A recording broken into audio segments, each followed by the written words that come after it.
All right, come on back.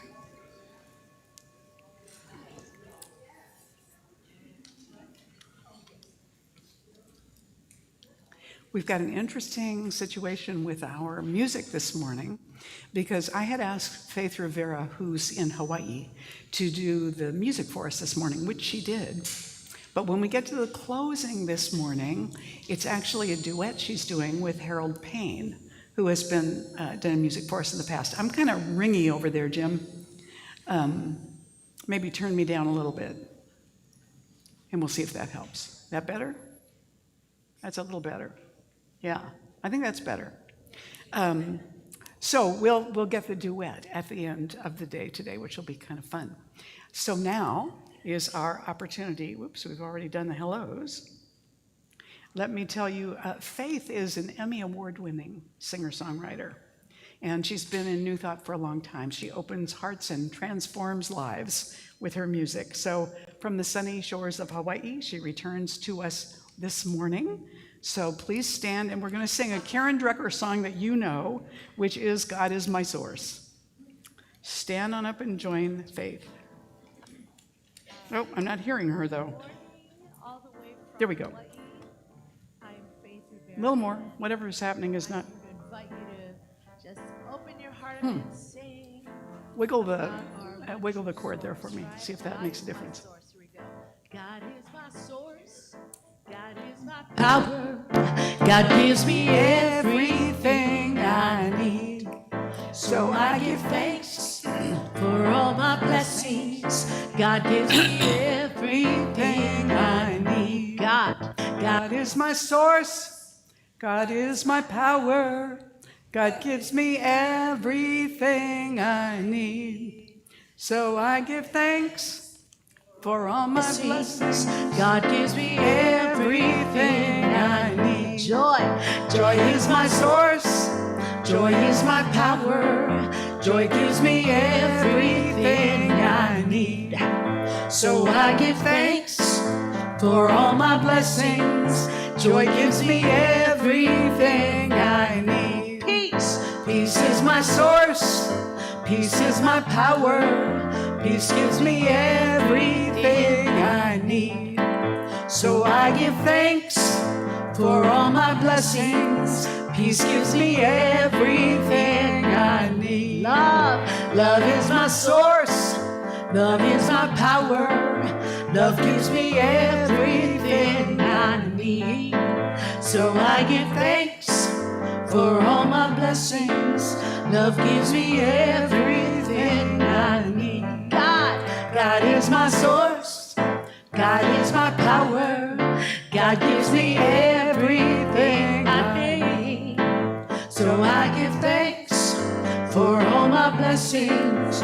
God gives me everything I need. God gives me everything I need. God gives me everything I need.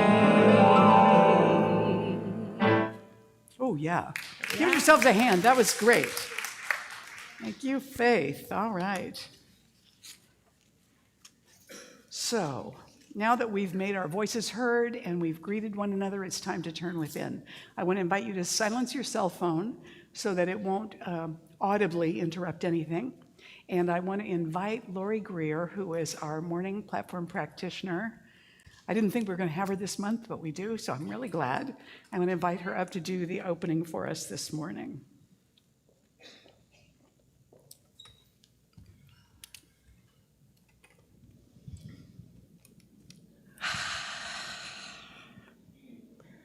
So taking a moment, entering into the space of the presence of God. God is the one source of all life, the one place that is back of all that exists. Everything that we see, touch, feel, know, and experience made from that one source, God, consciousness.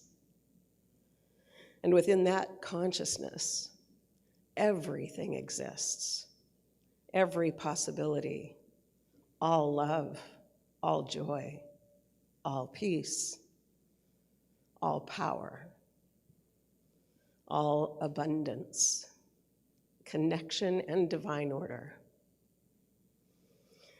And it is in this one place, the presence and the power and the glory and the good of God, that I live, because I'm a part of that one. Each and every person, each and every sentient and non-sentient being is a part of this one, the one life that is God, that is living itself through all of its expressions.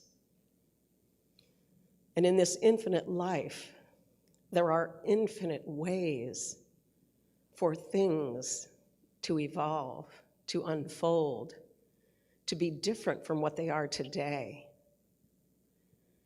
And so in this moment, in alignment with the truth of being, I invite each one to know this truth that I speak in the first person is the same truth of all. That we are born of God. We are here to be an expression, a revelation, to be the peace, the love, the joy, the connection. We are here to be God in form. And with that infinite intelligence flowing through each life in divine and perfect order, things can turn out differently than what we imagine. There is no set idea that cannot be changed, and in knowing this, we open to the possibilities that we were before not willing to consider, could not even conceive of. We let go of our idea of how things should be and how it should look. And we allow for spirit to unfold in its diversity, in its infinite intelligence, showing us the way instead of us controlling and guiding the way. I claim and accept for each one of us that we are on a journey of awakening, a journey of expansion, and that there's a new idea that wants to be born, and so we open up to that new idea. We allow for that infinite possibility. We allow it to be different than what we thought it might be.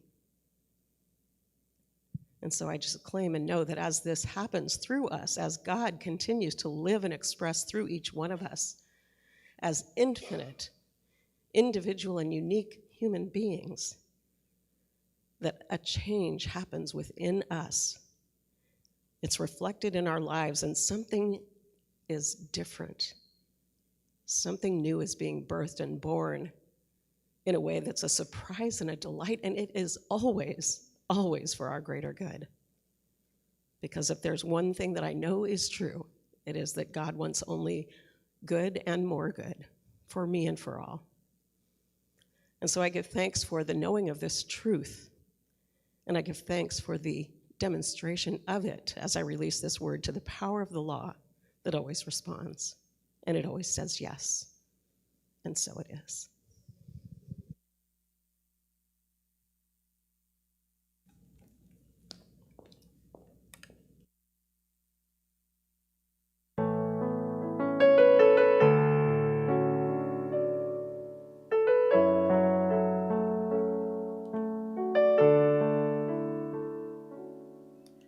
I am one, simple and plain, no superpowers,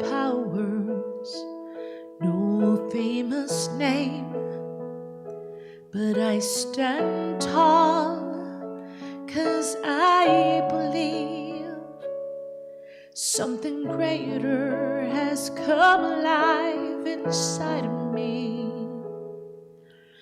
I have felt the Spirit stirring in my soul, deep in my soul. I give love. I will speak peace. All because of the love that's got a hold of me. So wide open, so amazing. It takes my breath away when it occurs to me. In a world where so many feel lost, I know God.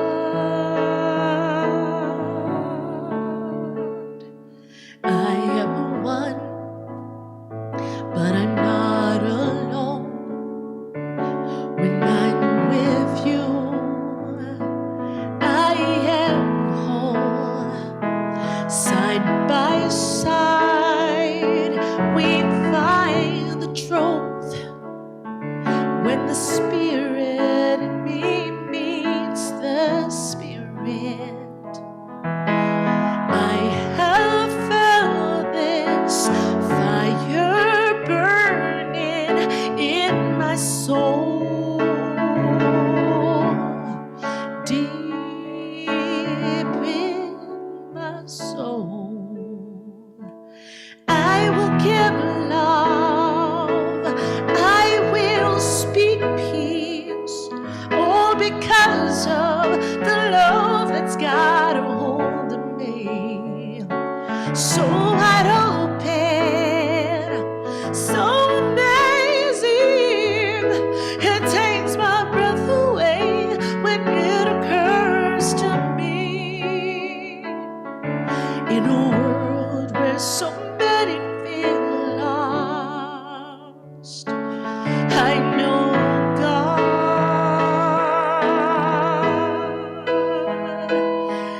I know God.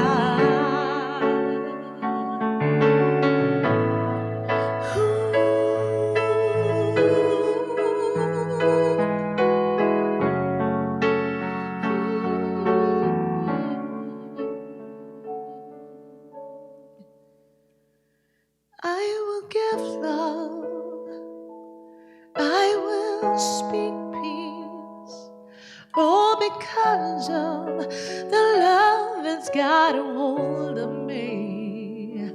So wide open, so amazing.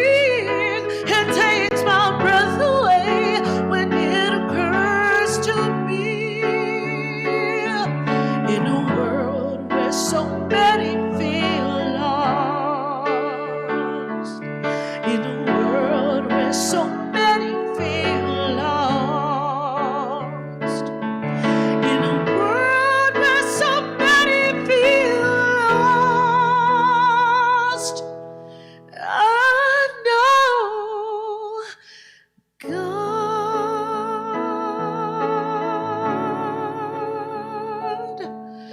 I know God.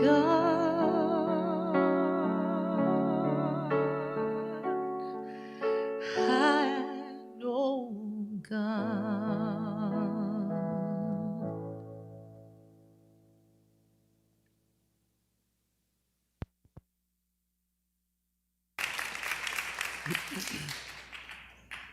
Grand Rising. Thank you. As our greeting for the year, this comes from some of the young African Americans in the community, in the country, as a way of saying hello, good morning, how you doing, have a great day, Grand Rising. And I love that expression. So it's become the theme for 2024 for all of the Centers for Spiritual Living. That's all I need to say about that. This is a brand new month, the month of March. And the month of March, the theme is, that's the way we've never done it. And I'll say more about that as we go along, because you know the expression is, but that's the way we've always done it, right? And this month is going to be a little bit different than the way we've always done it, at least in what I'm talking about. This morning, my title is, I Want a Guarantee. Now, does anybody out there prefer to feel that life is safe and secure over the opposite of that. Anybody out there feel that? Okay, so we're going to rattle our cages a little bit around all of that, because, you know, the song that Faith just did, I Know God, that's a Denise Rosier song, by the way, I Know God. And we do and we don't. It's really bizarre to think that we could know an infinite, really know it. It's impossible to get our brains around. They just won't hold that much. So we have direct experience of that presence that allows us to know there's something more, something larger that we're connected to, and that we're all connected to it. We have those moments when we have that experience.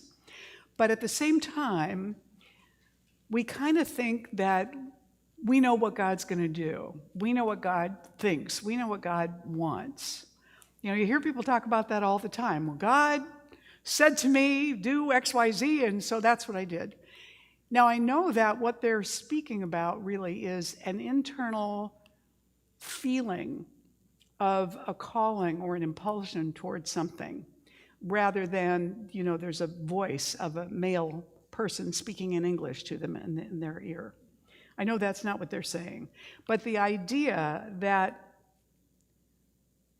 we can fully understand and logically make sense of it, that seems a little bit out there to me. We tend to want guarantees and proofs. We want guarantees and proofs that we're going to be safe, that something is correct, that we're not going to make a mistake or embarrass ourselves or hurt somebody badly or hurt ourselves badly. You know, we want to know that when we stand up from our chairs, the earth isn't going to fall apart. But we don't actually know that. We just assume that we do. We assume that we understand what's coming next. You know this? Do you know who Nasruddin is, the crazy Sufi mystic, being of crazy wisdom? There are a lot of Nasruddin stories out there that are told in Islamic traditions and Buddhist traditions and so on. So Nasruddin was in a patent office, and he was trying to apply for a patent for a magic wand. And the clerk said to him, I'm sorry, sir, but we don't do patents for impossible inventions. So Nasruddin waved the magic wand, and the clerk disappeared. Sometimes assuming that something is impossible is exactly the thing that's getting in our way. Assuming that because it's never happened before, it's impossible. Assuming because the percentages tell us that we can't do something or become something or experience something or express something. We assume that the experts, the masters, the people who know more than we do, that they're correct. But they're not necessarily. They might be, but they're not necessarily, because the fact that we have percentages is because something doesn't happen 100% of the time. You know, I often joke that my sense of direction being questionable, it would be better in one sense for me if I was wrong 100% of the time. Then I would always know to, if I'm driving somewhere, turn the opposite direction from my instinct, because that would be more likely to be the right way. But 20% of the time I'm right. So that completely screws me up, as I don't know whether I know what I'm doing or not. And that uncertainty sometimes has led me to embarrassment, because I would be driving off in a particular direction for miles and miles, chattering away to somebody who was riding with me, only to realize I should have gotten somewhere by now. I think I might be going the wrong direction and have to get off, turn around, and go back. When I was younger, I used to panic sooner, which meant that sometimes I would turn around and go back just before I got to where I was trying to go. And then I would discover, going the other way a long way and having to turn around, that I must have missed it or I didn't quite go far enough. And the whole thing is fraught with anxiety, you know, where you're going to be late, you don't know where you're going, you're not sure where you are. Anybody ever had that experience? My son has a marvelous sense of direction. I think his son does too, but that wasn't my gift, all right? So thank God for GPS. Maps, that used to be the thing. I'd have to pull over, get out the map, look and try and figure out where I was and where I'd gone astray, right?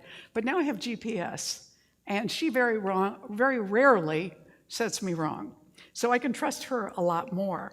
The idea that something is valuable because that's the way that we've always done it may be worthy of questioning. Sometimes, if it ain't broke, don't fix it, makes good sense. On the other hand, Jack Boland, who used to be the minister for the Church of Today, which was a Unity-affiliated church in Detroit, he used to say, don't let good become the enemy of better or best. And so sometimes, even when something is going well, it might be time to adjust it slightly or to look at it again. And certainly when things aren't working, redoubling our efforts is not usually a successful strategy. But if it's the only thing we know how to do, then that might be the direction that we go. Years ago, when I was a brand new minister, I was talking with another minister who had graduated just the year before me. And her comment was, thank God I know how to treat, because sometimes that was the only thing I knew how to do in that moment when some new challenge arose in the congregation or with the church in some fashion. Treatment first, prayer. In other words, spiritual mind treatment is our term for prayer, particular kind of affirmative prayer. So turning to prayer first when we don't know what to do is generally a good strategy, rather than just redoubling down. Plotinus, way back in the Greek era, said we must close our eyes and invoke a new manner of seeing, a wakefulness that is the birthright of all of us, a wakefulness. So in looking at the theme for this month being, that's the way we've never done it, it invites us to maybe look at some of our assumptions differently. So we assume that it's valuable, it's possible, it's preferable, and it is safe and secure to think of things as predictable, to be predictable, to look for patterns that are predictable. And that's true, but it's one of those things that has the metaphysical answer to the question that I always prefer. So, is it better for things to be predictable? Yes and no.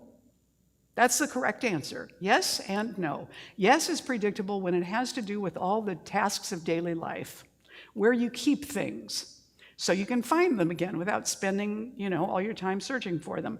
There are certain things that we like to have be predictable. But overall, life tends to throw curves in every once in a while. Sri Chinmoy said, peace begins when expectation ends. So if we could be open to what's happening when it isn't what we were expecting, sometimes what we'll find is that it's better than what we had hoped for or imagined if we can open the door to it. Reverend Jesse, who writes the columns, has written columns in the Science of Mind magazine for years, Jesse Jennings. We served on the International Board for United Church of Religious Science back when that was the name of our organization. And Jesse said once something so interesting. He said he'd had a conversation with a man who told him he had decided to believe in angels. Not because he'd had any evidence of it or, they hadn't shown up to furnish him with proof or anything like that. But he said, because if I don't believe in angels, I will never see one, even if they do exist. Our expectation sets the limits to what we can allow ourselves to see, hear, feel, sense, experience. Because if we don't believe it, even if it's right in front of us, we will have a way of invalidating it so that it doesn't really get in. Does this make sense? Do you know what I mean?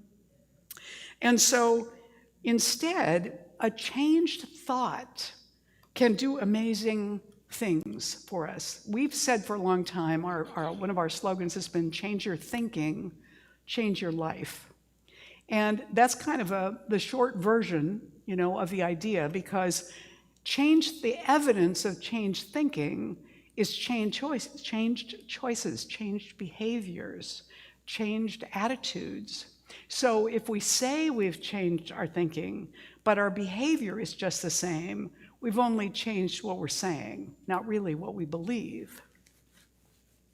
So when we change our thinking, we begin to experience moving beyond our comfort zone, out into the little bit scary places.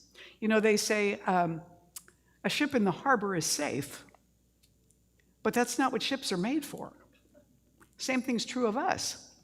So when we stay within our comfort zone, we're hovering in the harbor, right? And our sails want to be unfurled. They want to get out into the wind. That's what we're designed for. So we also, when we're embracing change and newness with changed thinking, and we're out there on the skinny branches, or we're out there in the untested realms, we are learning on the job. We're learning as apprentices through practical application of what we know to new situations in front of us. And then we may discover that what we know needs to shift or change or grow or be added to because it isn't quite meeting the situations that are coming in to meet us now. And also, changed thinking, whenever you began in metaphysics, in New Thought, in science of mind classes and understanding, do you remember what it was like, those of you that have been around for a while, do you remember what it was like to begin to see the world a little differently, to begin to see your own thinking and your own habit patterns a little differently, and have the agency to pay attention and make a new choice? Because it's oftentimes we come into something like this, any kind of spiritual community, because we're in pain, because something has gone wrong or something is really not working in our lives. And we're seeking something new, sometimes desperately seeking something new. And so we're much more willing to try what we're learning and what we're hearing because we want something to work for us. Anybody feel like that? Do you remember anything like that? Okay, so when that happens to us, we're open, we're willing, we don't know what else to do, so we're going to try this. And that means we're paying attention then to our thinking as it arises or how we're hearing other people talk. And that is allowing us to embrace that learning on the job kind of thing. This process is life-changing. I know that if I had not encountered New Thought, I would be going in a very different direction in my life, and I probably would be a lot less satisfied with my life. I don't know for sure, of course, but I think that's a definite possibility. So what I'm learning still is that it's possible to not respond in the ways that are our habits when something confronts us that brings that electric shock moment of, I've made a mistake, or I'm embarrassed, or this isn't how it's supposed to work, or somebody's criticizing me for something I didn't do. There's a little electric shock that goes through us. And then the old lizard brain wants to immediately go to our habitual reaction. And part of the reason it does that, well, there are two things that contribute to that. One is that the more we have responded defensively in the past, the more that defensive reaction is mapped into our brain, literally physically. Because when we repeat a thought or an action, it requires a whole firing sequence of neurons in the brain. And each time we do it, that sequence builds a groove right into the brain. We're actually geographically changing our brains. So when we change our minds, we're creating a new pathway. Now, if you've ever tried to clear your way through something where a path wasn't, and you're trying to create one, it takes some work to do it. It takes a little time. But if we persist, that starts to become the habit because those neurons get used to firing in sequence. We also have the support of collective consciousness because whatever we have believed, we got that from somewhere. We weren't born with it, I don't think. Those beliefs came to us through our bodies, through our families, through our teachers, through our friends, through our clergy, through our whatever experiences in life, and we drew conclusions about ourselves and life and other people in that way. And those things supported the original development of the habit, and we might now be joining with a different group in order to form that new habit in mind, which may not be as much the people we're around as where we're headed. So it's a little bit like, swimming against the current a little bit to begin sometimes when we start to see or think about or suspect that we really could change our minds and think about something differently. So becoming secure in an insecure world, in a world where it really isn't predictable what's going to happen next, we find that we have to be our own security, no matter what is happening around us. And that's a really tall order. That's difficult. We have to cultivate that sense of inner groundedness and peace and security in order to experience it.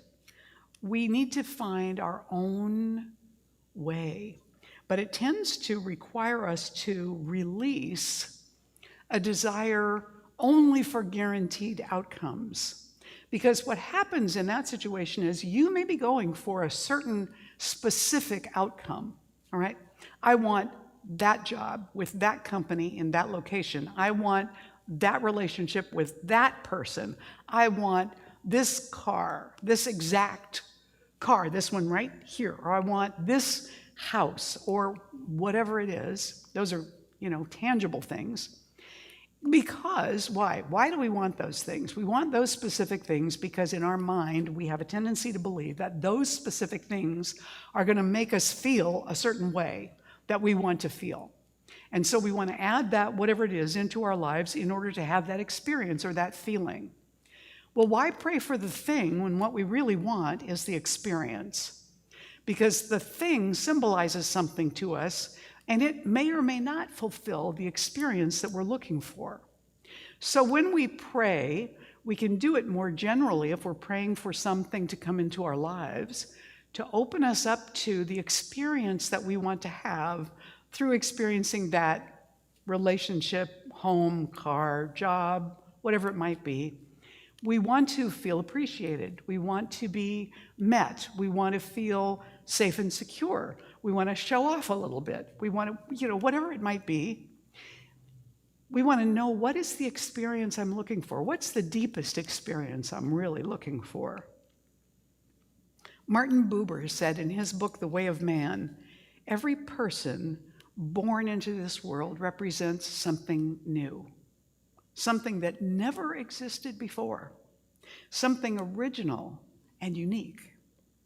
Everyone's foremost task is the actualization of their unique, unprecedented, and never recurring personality, and not the repetition of something else that another, be it even the greatest, has already achieved. What we're here for is to find our own way, our own unique way of being in the world, and valuing that unique way, even when it means we're constantly in the unknown, trying to figure out what to do next.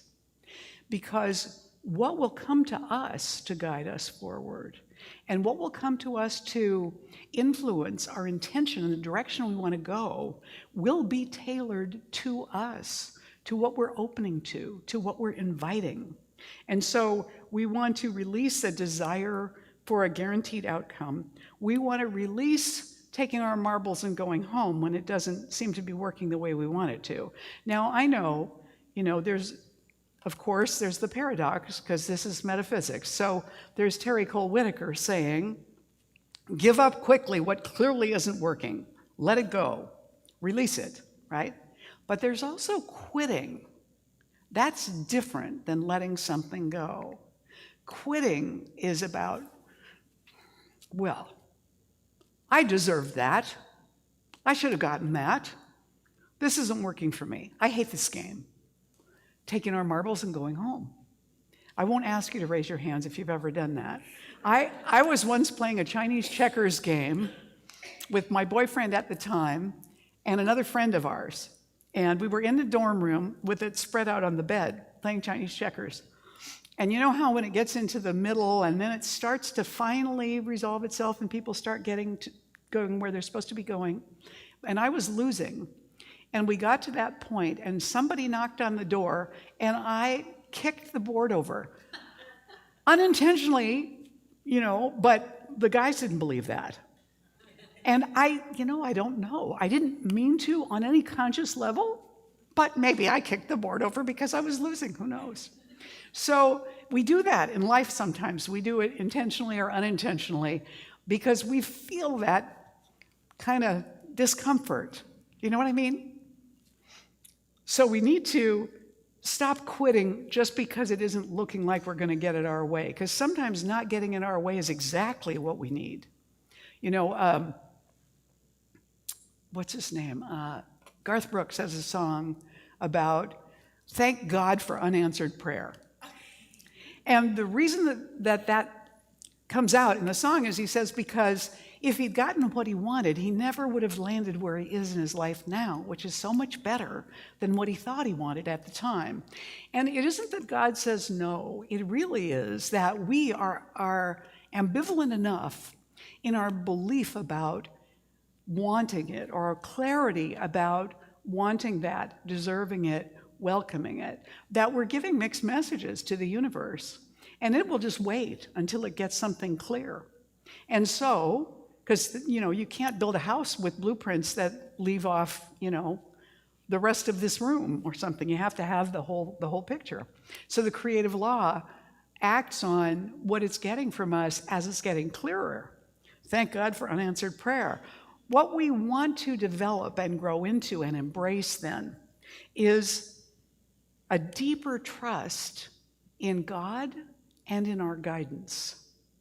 And when we release something, we are opening to, embracing and welcoming something else. So when we release that desire for a guarantee, then what we're opening to is more trust in God. I don't have to have a guarantee, I got God. And trusting that the guidance that we receive, we can begin to take an action on that guidance and see what it shows us. Okay, how did I do with that? Was I accurate on that? Take the next step in that guidance to trust that we're going where we need to be going, even when we don't know what the path is going to look like that's going to get us there. And also, it allows us to embrace greater clarity of vision. If this isn't working, then shifting gears might be necessary. In The Science of Mind, our founder, Ernest Holmes, said, the one seeking to demonstrate the power of spiritual realization in everyday life should believe in divine guidance.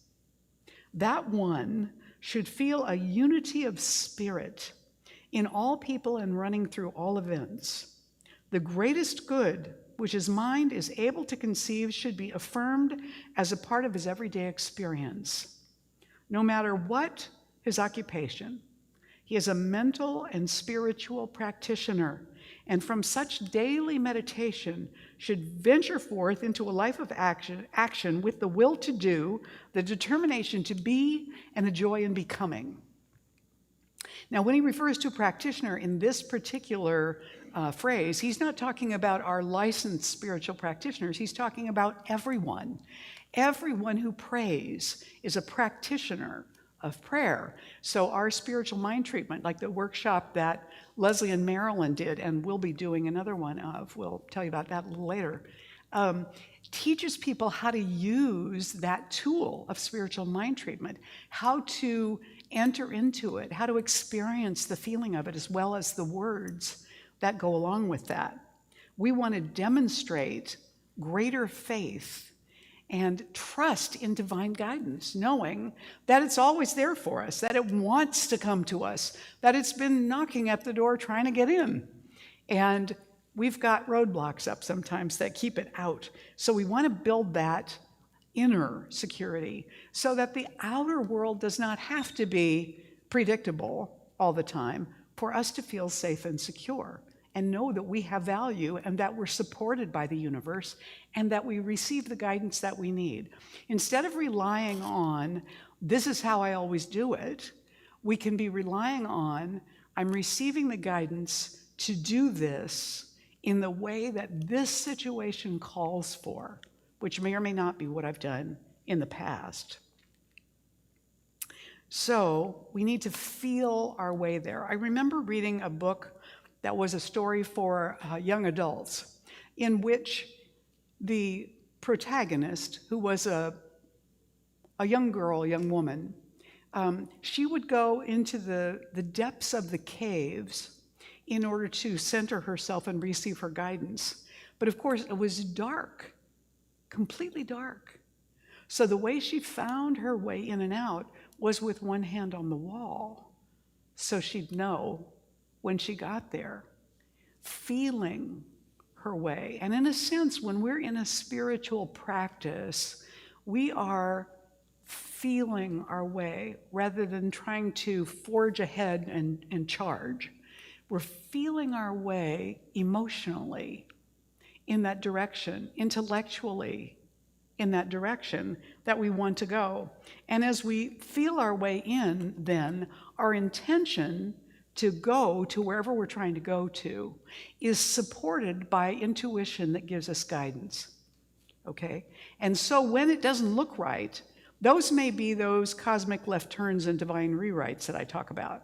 Because sometimes what looks like a diversion from the path that we thought we were on actually becomes a shortcut. Because what it does is it introduces us to an idea or a method or a way of thinking about something that was exactly what we needed, but we weren't going to find it going straight ahead. We had to take this little detour in order to get to that place, and then it might plop us out ahead on the path from where we were before and where we thought we would be by that time.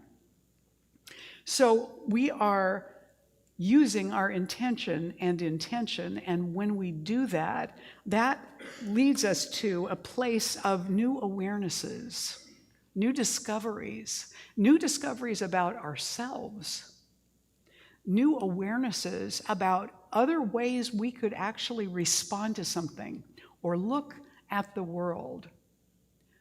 You know, what if instead of matching energy with somebody who's angry with us, we just were able to relax and listen?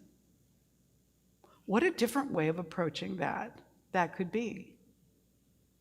Getting curious about what's happening. Checking in with ourselves to see if indeed what this person's upset about, we can feel the resonance of its accuracy in us without feeling ashamed or defensive or angry in response, but actually creating a new path, making a new choice, going in a new direction. Rumi said, "You wander from room to room hunting for the diamond necklace that is already around your neck." We're looking for something that's an innate part of who we are already. We're looking for it because we haven't recognized it yet. And when we do begin to recognize it, we're surprised that it's been there all the time. When did that get there? How did I never notice this diamond necklace? Howard Thurman said, "The key that one needs for one's peace is in the heart." So what lives in the heart? Love, compassion, forgiveness, humor.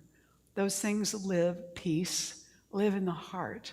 And when we cultivate them, our peace increases. When we practice them, we become more grounded, more peaceful, more secure in ourselves, so that everything around us doesn't have to be controlled in order for us to feel at peace and grounded and secure.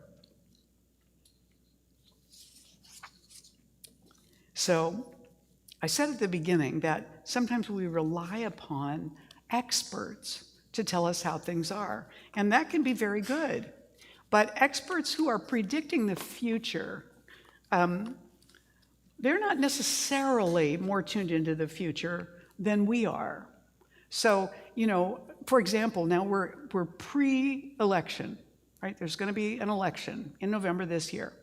And if you tune into certain news channels, they're looking at polls, they're analyzing stuff, they're telling us who's in trouble, they're telling us who's ahead. And they don't know. I mean, people call me from unidentified numbers. If they're unidentified, I don't answer them. They usually don't leave me a message. What if I was part of a poll they were trying to take? First of all, I didn't really want to answer the poll, but second of all, they don't have my opinion in there.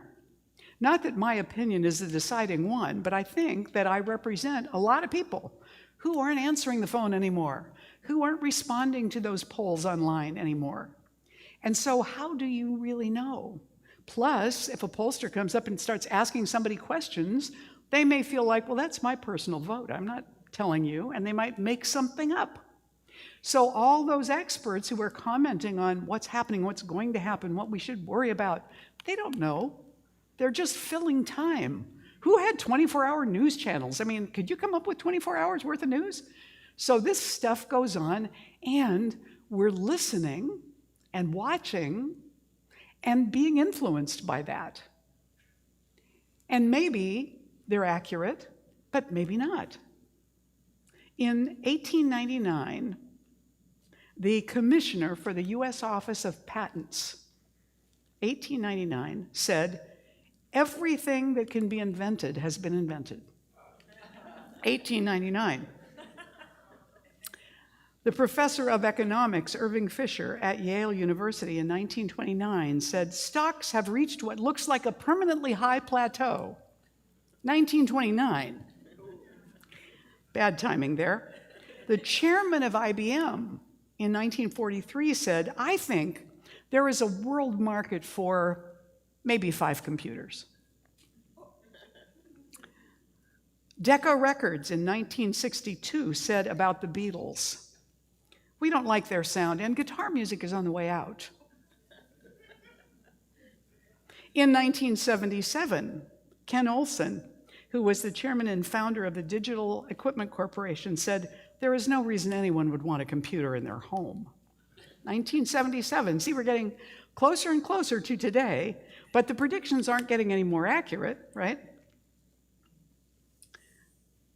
A Yale University professor, in response to Fred Smith's paper proposing reliable overnight delivery service, said, and wrote on the paper, the concept is interesting and well developed, but in order to earn better than a C, the idea must be feasible. Right. Smith went on to found Federal Express.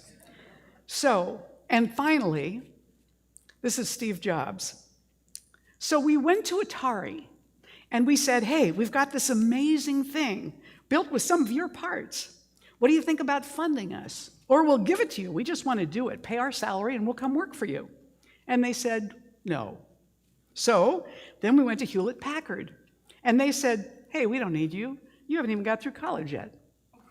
Steve Wozniak and Steve Jobs, who founded Apple. Predictions. And our predictions are the same. We don't always remember that we assumed something that then didn't turn out to be true at all. I won't ask how many of you were worried about Y2K. So, things that get a lot of hype or that we have a lot of emotion about, we can feel really strongly about where we think they're going. That does not mean we're right.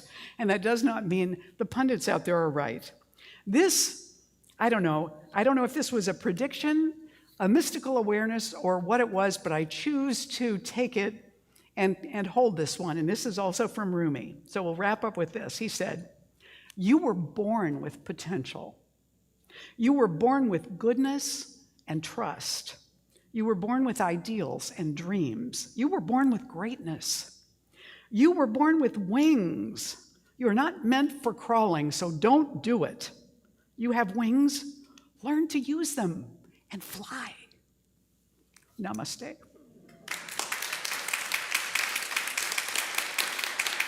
Thank you. So let's take a moment to anchor this within. Here and now, in this moment, in this place, All of God is present in this very room. All of God is everywhere, including right where you're sitting. All of God, all there is.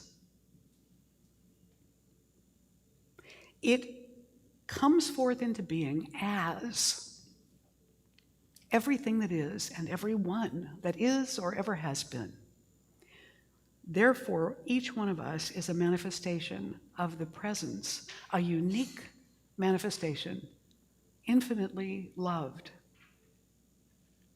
infinitely holding a capacity for becoming, for growing aware, for having an innovative new way of living life and approaching challenges. And because we have this capacity, right now, I call it forth. I call it forth in each one of us. I call it forth into our awareness, into our guidance, into our willingness, knowing that the creative law follows this calling and acts upon it, knowing that the creative law, that the infinite mind of God knows exactly how to bring guidance to us in ways that we can recognize and understand and act upon. In fact, be eager to act upon. So we welcome with gratitude and enthusiasm this truth about ourselves and the guidance that comes with it. We open to the possibility of newness, of new awarenesses, of new discoveries and possibilities in our lives. We watch for them with eager welcome and enthusiasm. So we let this prayer go into the creative law to do its work and into the heart of God, where it always has been the truth of us. We let it go and we just let it be so. And together we say, and so it is. Please stand and join me for the morning affirmation.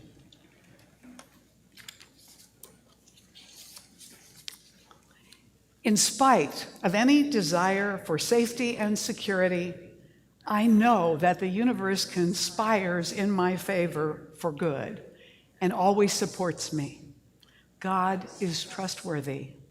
I relax into that awareness and count that as my ever-present safety and security now. And so it is. You may be seated.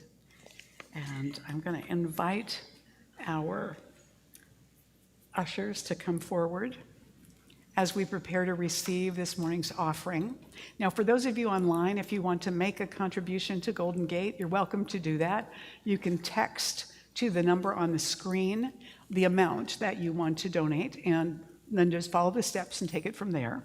For those of you that are here for the first time today, your presence here with us is your gift. For all of us who are donating physically something today, hold it over your hearts, but even if you're not, even if you give via auto giving or anything like that, everybody put your hand over your heart, because we are as much of the gift as the donations that we're making, and we want to bless all of it together with our giving affirmation here, this offering blessing. So we say, this gift I give is God in action. I now send it forth to bless and to prosper. I know that everywhere it goes, it is creating a world living in love, one heart and one thought at a time. And so it is. Go ahead.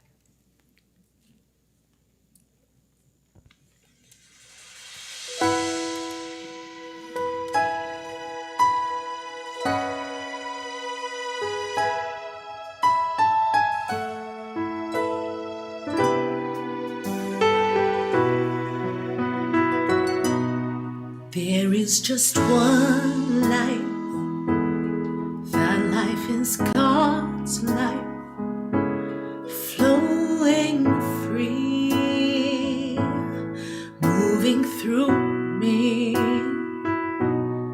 That life is perfect. That life is my life now. No limits, no bounds. The deeper It's sweeter than I've ever known. No, I'll never stop growing, 'cause love keeps on calling me on. There's just one life, it's God's life. Oh, it's perfect, and it's my life, just one life, it's God's life. Oh, it's perfect, and it's my life now. Love is my purpose, freedom my birthright. Joy unfolds from my very soul. This time I claim it. Oh, every time I feel it, God is real, the truth of me. The deeper and deeper I go, it's closer than I've ever known. God is living in my heart, it's breathing as my own. There's just one life, it's God's life. Oh, it's perfect, and it's my life, just one life, it's God's life. Oh, it's perfect, and it's my life, and how I'm awake, and now I live grateful. Now I'm giving in, giving over, giving up to the one that knows the way to every dream, every desire, pulling me up higher and higher. There's just one life, it's God's life. Oh, it's perfect, and it's my life, just one life, it's God's life. Oh, it's perfect, and it's my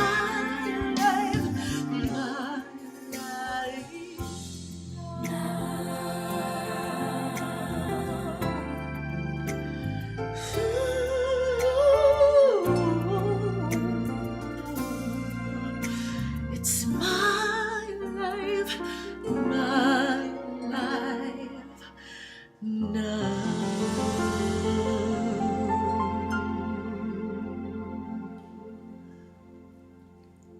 Thank you, Faith.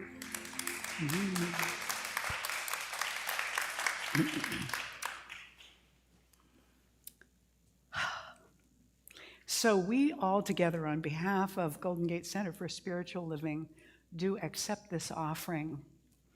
And we send it out into the world blessed with surprises, divine delight, spontaneous wonder and goodness for everybody that comes in contact with it to experience a blessing, an unexpected blessing in their lives. And so it is.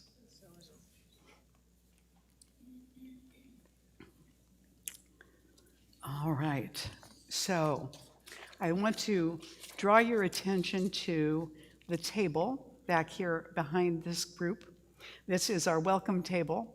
And if you are here for the first time this morning, that table has all sorts of handouts on it, and it also has, do you have welcome packets back there this morning? You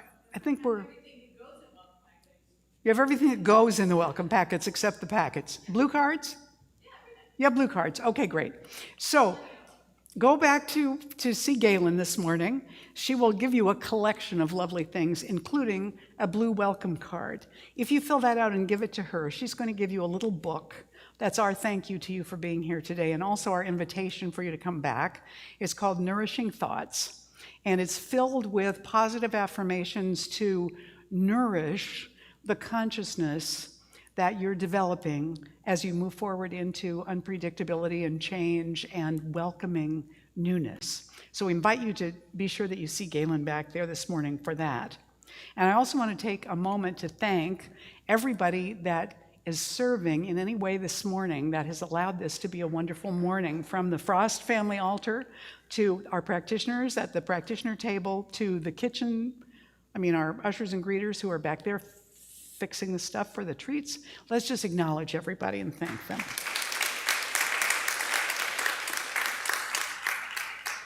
It is March. If your birthday is in March, we want to sing you happy birthday. Please stand. Oh, look at all these March people. Yay. You at home too. Stand up if your birthday's in March. Happy birthday to you. Happy birthday to you. Happy birthday, dear March. Happy birthday to you. Yay. All right. And one way to celebrate March is by serving with the food bank. We have a date coming up this month and a date coming up next month now. There are 2 openings for the group that is going to be going to the San Rafael Food Bank on March 12th from noon to 2. We have 2 openings, I think. So if you are available and interested in doing that, you want to contact Ellen Nicosia right away. Oh, there she is. I'm looking right past her. And let her know that you'd like to be on the team this time. Otherwise, you can text her or email her and give her all your pertinent information, say you want to be on the team for March, or ask her about the team for April, if this one's full. It's our little way as a community of contributing to the support of eradicating hunger in Marin County. Now the Women's Drumming Circle is only meeting to celebrate the equinoxes and the solstices. So we have an equinox coming up, and on March 20th, from 7 to 8:30 at Unity in Marin, Barbara Borden is going to be leading the women's drumming group. All the women here are welcome to attend. All the Unity women are welcome to attend. And you can go even if you don't have a drum. Sometimes they have extras, or you can just hang out in the vibes. There is a $20 love offering requested, but no one is turned away for lack of funds. So you can feel free to do that if you would like. Also, I want to invite up Marilyn Letsos now, who's going to tell you about part 2. Oh, Marilyn and Leslie. I'm going to tell you about maybe it's part 3 actually, of the Spiritual Mind Treatment Workshop, which will be offered next Sunday. Well, this time the treatment workshop is going to focus on the feeling tone, the connection with spirit. This is where the shift in consciousness happens. Although this is the second part of our treatment workshop, everyone is invited. Thank you. I was so inspired by your talk today, Reverend Mary, and actually, we will be doing those processes of releasing the many processes that come with changing our thinking. We will be doing them together so that this is not imparting information. This will be doing a process, many processes to support you, to allow whoever is coming to really do the work and be supported and then have reflection. And we can't wait to hear what you've done. If you were in the class several weeks ago, can't wait to hear what you've done with what we did last time. We will need to, the workshop is from 1 until 3, and we cannot leave the building unlocked, open at the bottom, so we will request that you arrive before 1 o'clock, because we will have to close the doors. And so we are opening the kitchen at 12:30 and inviting you to come and bring a bag lunch if you should like, so that you can have your lunch there, and then you're all set to go to the class. I think is there anything else, Leslie? Great. We'll hope to see you there. And again, if you did not get to come to the first class, there's no reason you would miss. I mean, there's no reason not to come to this one if you're called to. Thank you. Right there. Yes, that's going to be wonderful. All right, I just want to remind you, Meetup, we're still inviting you to participate with Meetup, to go to Meetup. If you don't have it, it's free to join. Bless you. At meetup.com, look for Golden Gate Center for Spiritual Living, and then just join that group. And that way you can see what's coming up, and you can RSVP right from there, and that will help us out. Although that is not this slide. No, this slide is the annual membership meeting, which is coming up April 14th.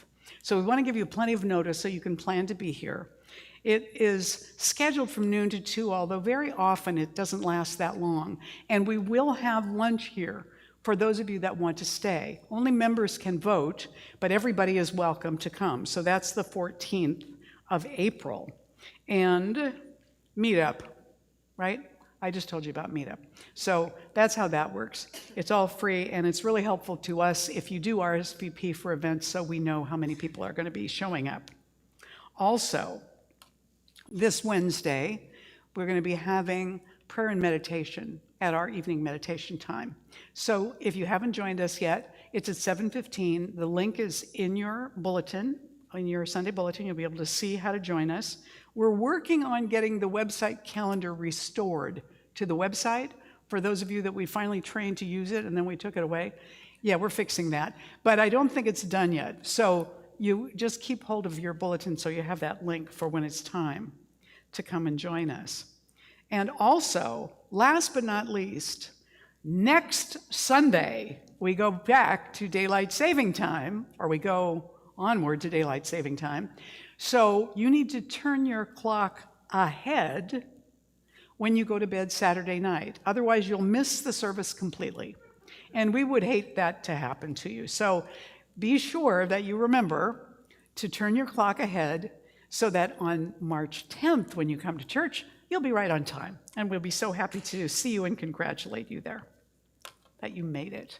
Now, I want to remind you, you can put in a prayer request in the box, but especially I want to encourage you to take advantage of the practitioners who are available to pray with you this morning. So if you have anything really weighing you down, one of these 3 practitioners would be happy to sit down and do a prayer for you. And they'll take you to a private place back here for a prayer, and it will just be you and them. And never go away with a heavy heart when you can always have someone to support you in your prayer needs. Let me invite the practitioners now to surround the room. Before we do our closing blessing, we're going to do a prayer. And since I'm already late, we'll just do a prayer chamber where we're all talking at the same time.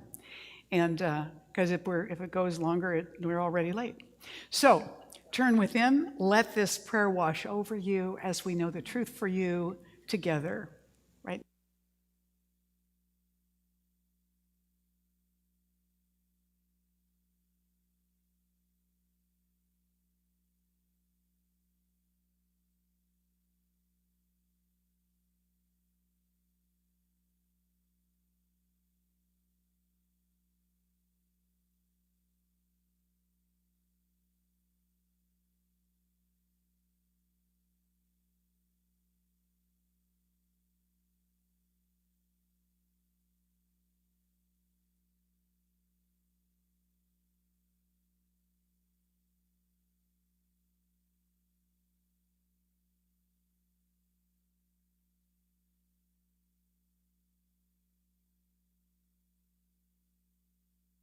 Spirit knowing that it is.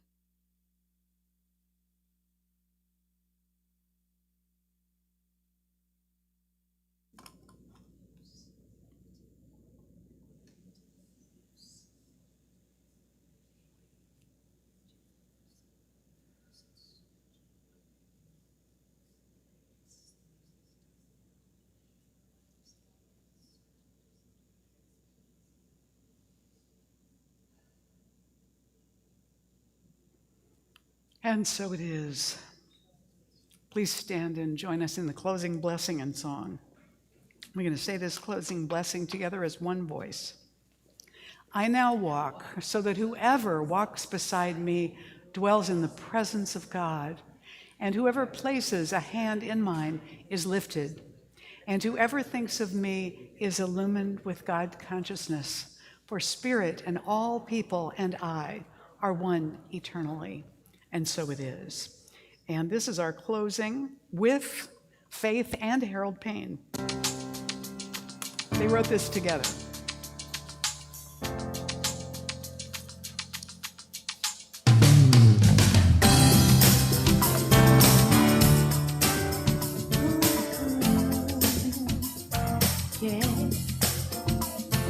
Something great is happening. Love has taken hold and it won't let go of us now.